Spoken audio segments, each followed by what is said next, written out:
আমার আজকের গল্পটির নাম ধুলো করলো সব পরিষ্কার। লেখক ঋষিকেশ তালুকদার। তো শুনুন, ধুলো করলো সব পরিষ্কার। পর্দার ফাঁক ভেদ করে ঘরে ঢুকছে সকালবেলার সূর্যের আলো।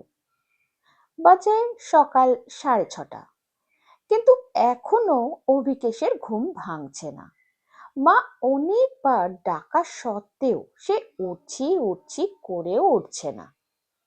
মা তখন দায়িত্ব দিলেন বাড়ির সবচেয়ে ছোট মেয়ে মিষ্টিকে। এখানে বলে রাখা ভালো, মিষ্টি কিন্তু আপনারা যেই রকম ভাবছেন সেই সব মেয়েদের থেকে আলাদা। মিষ্টির কিন্তু দুই গালে খোঁচা খোঁচা দাড়ি আছে, একটা আবার লম্বা লেজ। তাকে অভিকেশের মা আর অভিকেশ মেন রাস্তা থেকে বাঁচিয়েছিল। যাই হোক, মিষ্টি মায়ের কথা মতন খাটে চড়ে ঘুম পাড়ানি মাসির হাত থেকে বার করার কাজে লেগে পড়ল। শেষে মিষ্টির কাছে হার মেনে তার মাথায় একটা ছোট্ট চুমু এঁকে অভিকেশ উঠল। মিষ্টি আবার মায়ের কাছে রান্নাঘরে গিয়ে ধন্না দিল। সকালে এই 8টা হবে। অভিকেশ, তার মা আর তার দিদিমা চা পান করছে। তার বাবা বাইরে চাকরি করেন, মাঝে মাঝে আসেন। ঠিক সেই সময় হঠাৎ অভিকেশের ফোনটা বেজে উঠল। সুকুমারের ফোন। অভিকেশ ফোনটা তোলার সাথে সাথে একটা ভয় মিশ্রিত গলা শুনতে পেল ফোনের অপর পারে। ভাই, ভাই, এখানে সর্বনাশ হয়ে গেছে। কেন রে, কি হলো? কারো শরীর খারাপ? অভিকেশ বলে। ভাই, তুই তো জানিস আমার বাবার পুরনো জিনিস সংগ্রহ করার রোগ আছে। তো হট করে আজ সকালে বাবা দেখছে তার সংগ্রহের একটা অমূল্য জিনিস নেই। জিনিসটা হলো একটা মিউজিক প্লেয়ার, 1953 সালের। তুই একটু আসবি? পুলিশের কাছে যাব, কেউ থাকলে একটু বল পাবো। বাবা পুরো ভেঙে পড়েছেন। চিন্তা করিস না, আমি আসছি এখনই। অভিকেশ বাড়িতে সব জানিয়ে বেরিয়ে পড়ল তাড়াতাড়ি। সুকুমারদের বাড়ি ওদের বাড়ি থেকে 2-3 কিলোমিটার। খুব অল্প সময়ের মধ্যেই সাইক্লিং করে অভিকেশ গন্তব্যে পৌঁছালো। অভিকেশ যখন সুকুমারের বাড়ি ঢোকে দেখে সুকুমারের বাবা চেয়ারে বসে মাটির দিকে চেয়ে আছেন। কারোর মুখে কোনো কথা নেই। শুধু সুকুমারের মা ওর বাবাকে বোঝাচ্ছেন, আর সুকুমার কোণার দেওয়ালে ঠেসান দিয়ে দাঁড়িয়ে আছে। অভিকেশকে ঘরে ঢুকতে দেখে ও দৌড়ে এলো অভিকেশের কাছে এবং অভিকেশকে ওর বাবার কাছে নিয়ে গেল। অভিকেশকে দেখে সুকুমারের বাবা বলেন, অনেক ধন্যবাদ বাবা, তুমি যে এসেছো। আমি পুলিশ স্টেশনে যেতাম, কিন্তু দেখতেই তো পাচ্ছ বাবা, মন আমার একদম ভেঙে গিয়েছে। আমার সংগ্রহের সব জিনিসই আমার খুব প্রিয়, কিন্তু ওই জিনিসটি একটু বেশি পছন্দের ছিল। গতকাল অবধি শোকেসে ছিল, রাতেও দেখেছি, তারপর কি হলো কে জানে। অভিকেশ বলল, কাকু আপনি চিন্তা করবেন না, আমি আর সুকুমার তো আছি, আমরা পুলিশকে জানিয়ে আসছি। সত্যি বলতে কি বাবা, পুলিশের ওপর আমার অতটা ভরসা নেই। এই কেসটা ছুতে ছুতেই দেখো কতদিন লাগায়, বললেন সুকুমারের বাবা। সুকুমারের মা ওর বাবাকে ভরসা দিচ্ছে। এর মধ্যেই অভিকেশের চোখ গেল পুরনো জিনিসের সংগ্রহগুলির রাখা হতো যে শোকেসের ভিতর, তার উপর। সে একটু এগিয়ে গেল। আচ্ছা কাকু, আপনার কি চুরি হয়েছে? সুকুমারের বাবা বলেন, 1953 সালের একটি মিউজিক প্লেয়ার। এই মিউজিক প্লেয়ারটি একটি খুব বড় মিউজিক ডাইরেক্টরের বাড়িতে ছিল। সে মারা যেতে ওইটা ওর ছেলের কাছে আসে। সে পুরনো জিনিসের মর্ম না বুঝে বেচে দেয়। কিনে নি আমি। হুম, মিউজিক প্লেয়ার। আচ্ছা, এটা কি এখানেই থাকতো? হ্যাঁ বাবা। হুম, শুধু ওটাই পাওয়া যাচ্ছে না। হ্যাঁ, বাকি সব জায়গাতেই আছে। যে ওই আমার মিউজিক প্লেয়ারটা চুরি করেছে তার কোনোদিন ভালো হবে না। না কাকু, ওটা চুরি হয়নি। মা- মানে দেখুন, যদি চুরি করারই হতো তাহলে চোর আপনার সবচেয়ে দামি জিনিস তার দিকে নজর দিত। সুকুমার বলল, কিন্তু চোর যদি না জেনে থাকে কোনটা দামি, তাহলেও শুধু একটা না, চেষ্টা করতো সব কটা বা বেশিরভাগ জিনিসই নিয়ে যাওয়ার। আচ্ছা কাকু, আপনার এই সব জিনিসের তদারকি কে করে?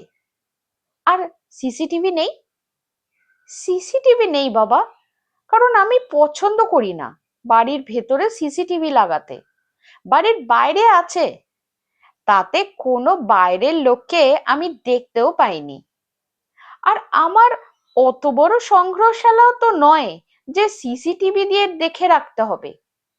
এইসব আমার বাড়ির ভৃত্য গদাধর সেই রোজ শোকেসের জিনিসপত্রগুলি দেখে শুনে ঝেড়ে মুছে রাখে। অভিকেশ চিন্তা করতে করতে বিড়বিড় করতে লাগলো। হঠাৎ বলে উঠল, তাকে একটু ডাকতে পারবেন? নিশ্চয়, বলে সুকুমারের বাবা হাঁক দিলেন। গদাধর, এই গদাধর, শোন, তাড়াতাড়ি আয় একটু। একটি বয়স্ক লোক, ওই বছর 60 বা 62 হবে, এসে দাঁড়ালো আমাদের সামনে। বলল, হু কর্তা, বলেন। এই সুকুমারের বন্ধু, তোমার সাথে কথা বলতে চায়। হু, বলেন, একটু ম্লান গলায় বলল গদাধর। আপনি এখানে কবে থেকে আছেন? সে তো প্রায় কর্তা, বড় কর্তা নিয়ে এসেছিলেন আমাকে। মানে কর্তার বাবা আমাকে এই বাড়িতে এনেছিলেন। আমি তখন থেকেই আছি। আপনি এই শোকেসটা ডেলি পরিষ্কার করেন? হ্যাঁ দাদাবাবু, সকালে ঘর পরিষ্কার করার আগে আমি কর্তার এই শোকেসটা পরিষ্কার করি। আপনি শেষ মিউজিক প্লেয়ারটা কখন দেখেছিলেন? আমার 2 দিন শরীরটা খারাপ ছিল দাদাবাবু, তাই 2 দিন আমি পরিষ্কার করতে পারিনি। তারপর ওই আজ করতে গেলাম, তখনই দেখলাম সকালবেলা। অবিকেশ চুপ করে একটু ভাবলো, শোকেসের দিকে দেখলো, আর ওর ভুরু কুঁচকে উঠল। অবিকেশ দেখতে পেল শোকেসের সবকটা জিনিসের নিচে একটা ছোট কাগজে এক একটি নম্বর দেওয়া আছে। মিউজিক প্লেয়ারটা ছিল 13 নম্বর, আর সব মিলিয়ে 20টা জিনিস।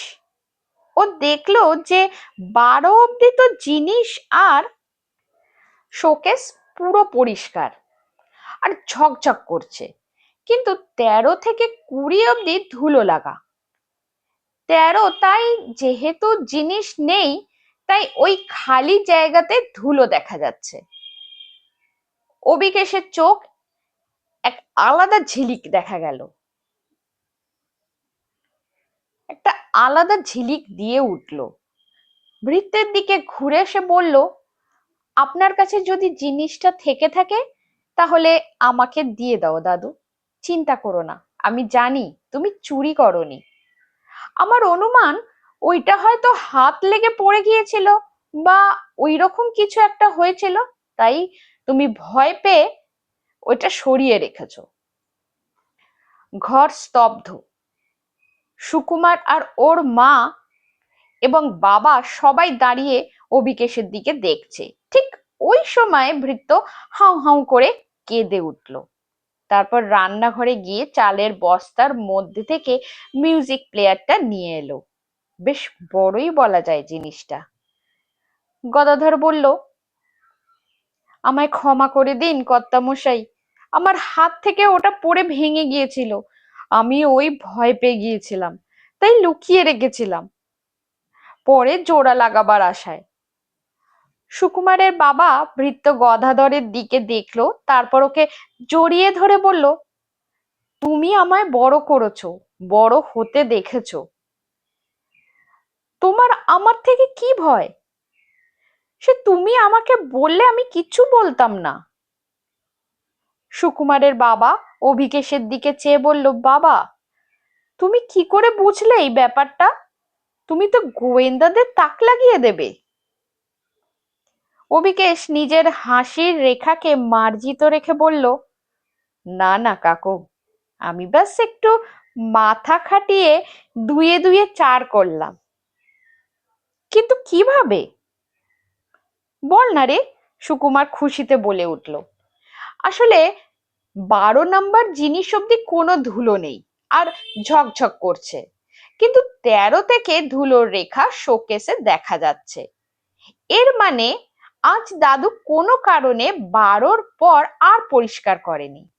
নিশ্চয়ই 12 নম্বরের পর 13তে হাত যখন দাদু দেয়, তখন এমন কিছু ঘটে যে দাদুর আর পরিষ্কার করাই হয়নি।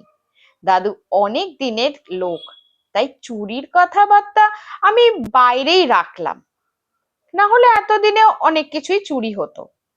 তার মানে 13 নম্বরের সাথে এমন কিছু হয়েছে যে দাদু ভয় পেয়ে গিয়েছিল এবং 13 নম্বর জিনিসটা সরাতে বাধ্য হয়েছিল। তার মানে নিশ্চয়ই ওটা পড়ে গিয়েছিল বা ওই রকমই কিছু একটা। এর ভিত্তিতেই আমি বলেছিলাম। সুকুমারের পুরো পরিবার খুব খুশি হলো। ওর বাবা বললেন, বাবা, তুমি না থাকলে যে কি হতো আমি ভাবতেও পারছি না।